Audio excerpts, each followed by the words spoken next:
Bien. Si esto lo hacemos pasar por un cable, y todo el tren PCM lo hacemos pasar por un cable, ¿de qué manera vamos a notar que ha habido degradación de Esnon? La atenuación del cable afectará a la amplitud del pulso que llega y por tanto va a alterar la energía del pulso que llega, ya que le hemos definido como su duración por la amplitud. Si la amplitud baja, esta señal se va a degradar. Bien.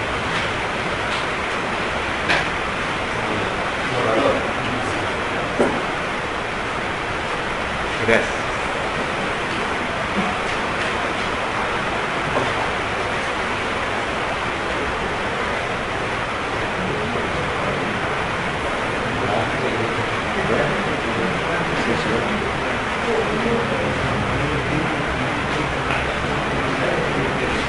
Y ahora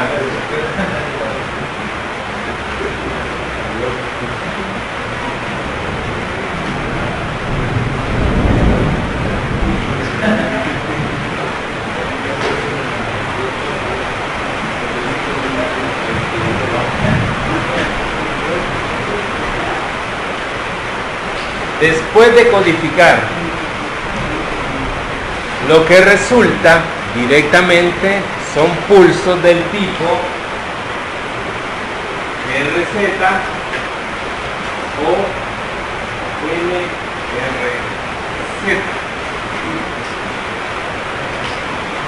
Cuando se codificó,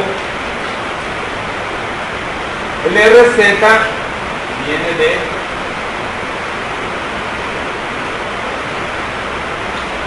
retorno a cero,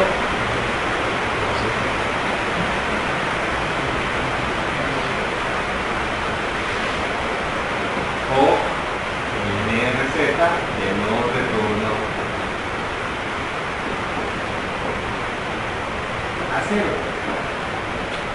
En un vocablo más familiar, esto corresponde a pulsos del 50% de duty cycle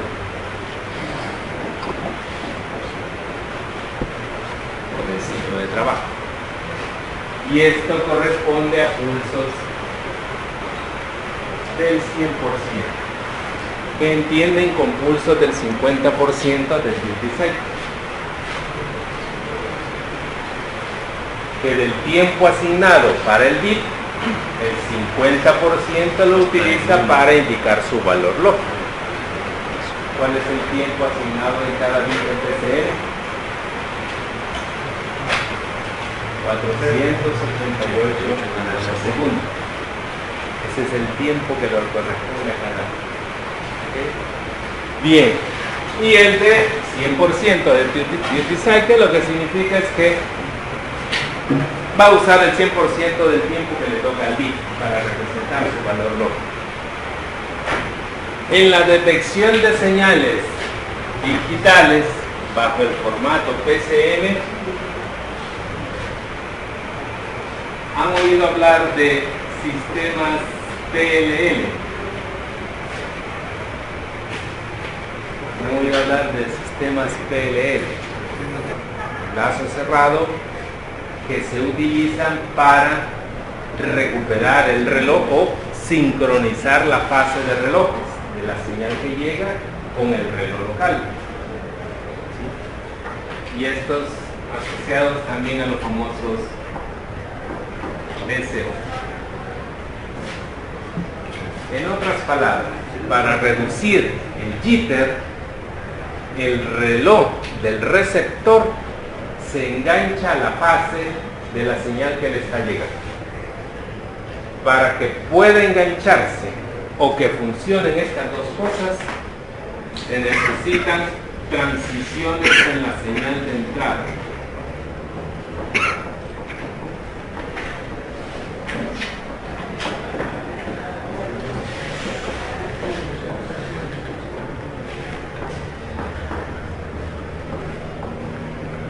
En otras palabras, una cadena de 8 bits, todos 1,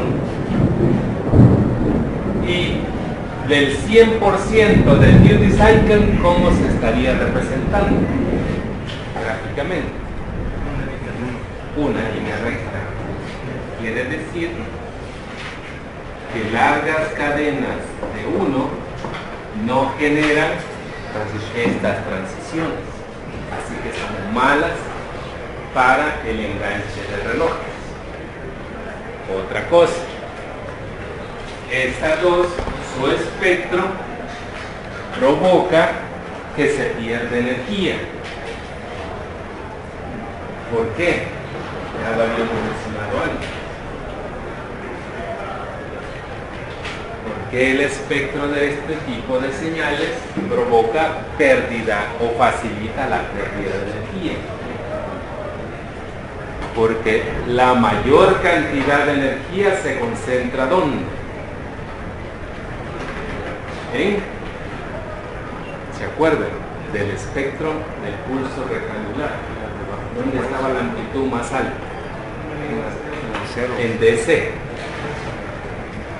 En DC. Así que también se debe reducir la componente de eso.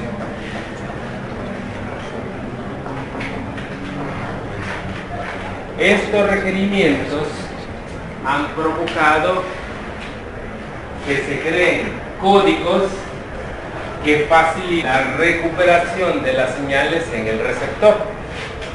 Así que después de codificar en PCM, se aplica códigos de línea adicionales para facilitar esto.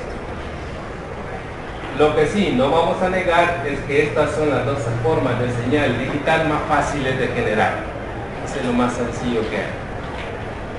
Pero a la hora de hacerlas pasar ya por un canal de transmisión, estas dos no me las cumplo.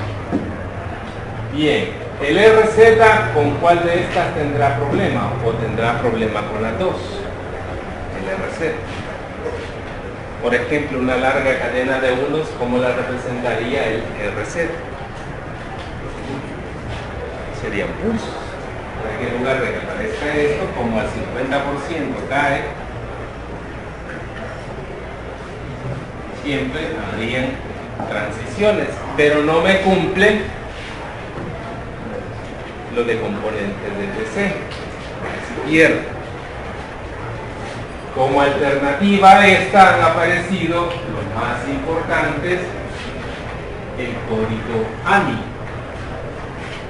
En el código ANI, unos sucesivos, en primer lugar, es un formato de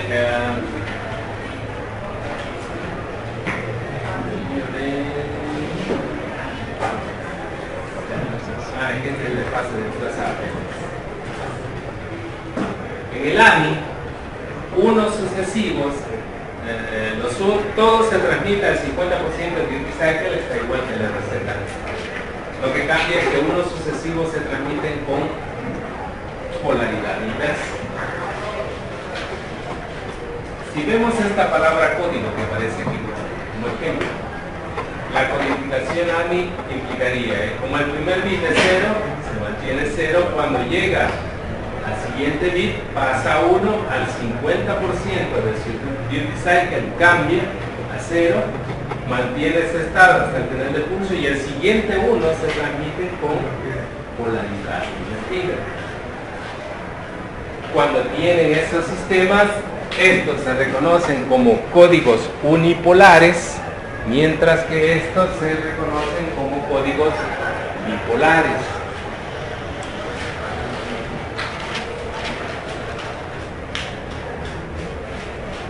Si sacamos la componente de DC entre dos puntos bipolares sucesivos, ¿cuánto va a ser? 0. Entonces, el tipo de pulsos me garantiza en primera instancia estas dos condiciones. ¿Qué pasa con muestras pequeñas del PCM? aquellas que se ubican en el primer segmento. ¿Cómo se codifican? Las del primer segmento, las más pequeñas y muestras negativas. ¿Cuál es su código? En la tabla PCM. ¿De acuerdo?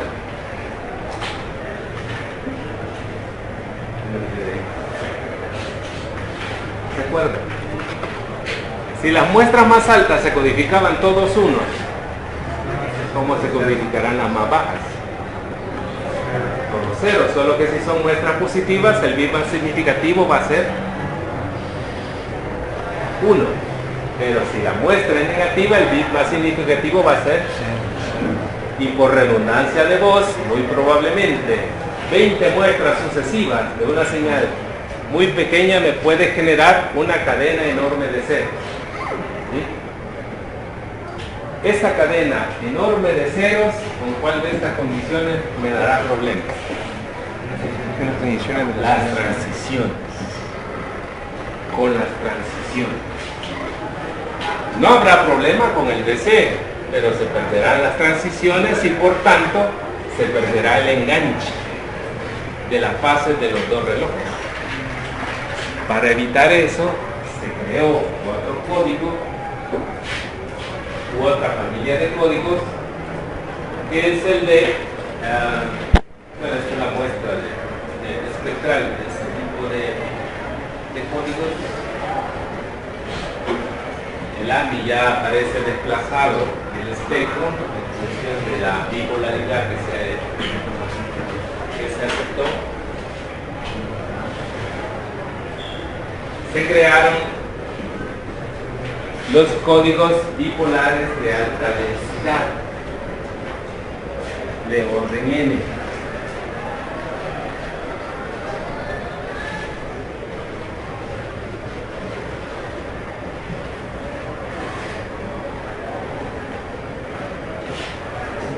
Son los códigos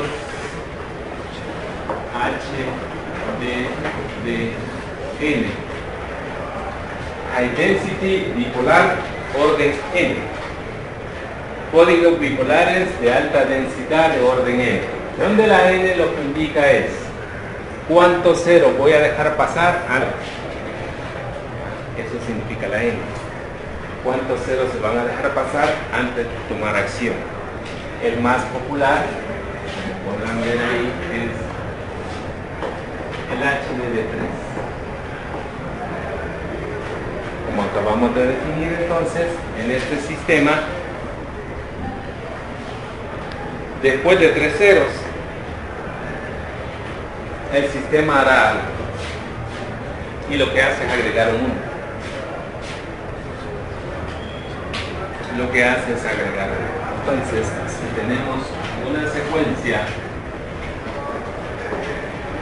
1, 2, 3, 4, 5, 6, por ejemplo, de 6 ceros, dejará pasar los primeros 3 y el siguiente será sustituido por un bit 1.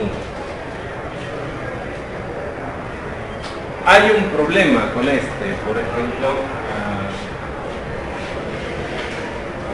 si la secuencia fuese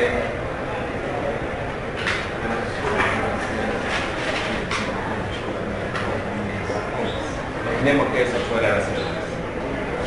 Viene el primer bit, se transmite, normal, vienen los primeros 3 ceros, no pasa nada, y llegamos al cuarto donde hay que introducir un 1. Si se introduce con polaridad invertida, se corre el riesgo de que el receptor reconozca estos como unos válidos. De tal forma que estaría recuperando un mensaje que no es cierto, que es mentira. Para evitar eso, los unos generados por esta manipulación se envían con violación de polaridad. De tal forma que se envía con la misma polaridad, debería ser igual.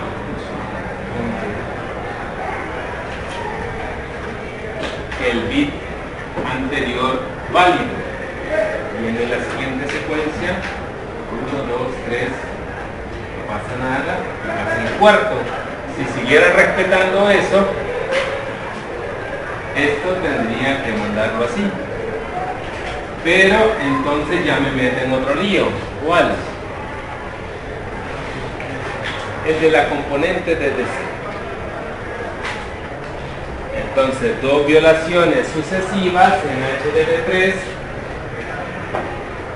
se envían con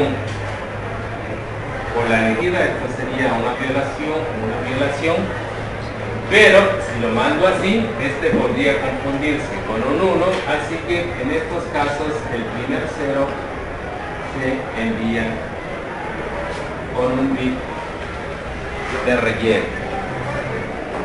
de tal forma que el sistema reconocerá que con estos 3 bits como bits no válidos. No tiene sentido que se memoricen eso, solo trato de explicarle porque van a encontrar en manuales esto. Y es bueno que sepan de dónde sale y por qué se crearon. Todo esto se le llama transcodificación. Aparte de la conversión PCM, alterar el resultado con el fin de facilitar u optimizar su transmisión por el canal. A eso se refiere, o por eso se crea. Esto no tiene mucho, tiene más chiste el que aprendamos a operar con estas cosas. ¿De acuerdo? Bien.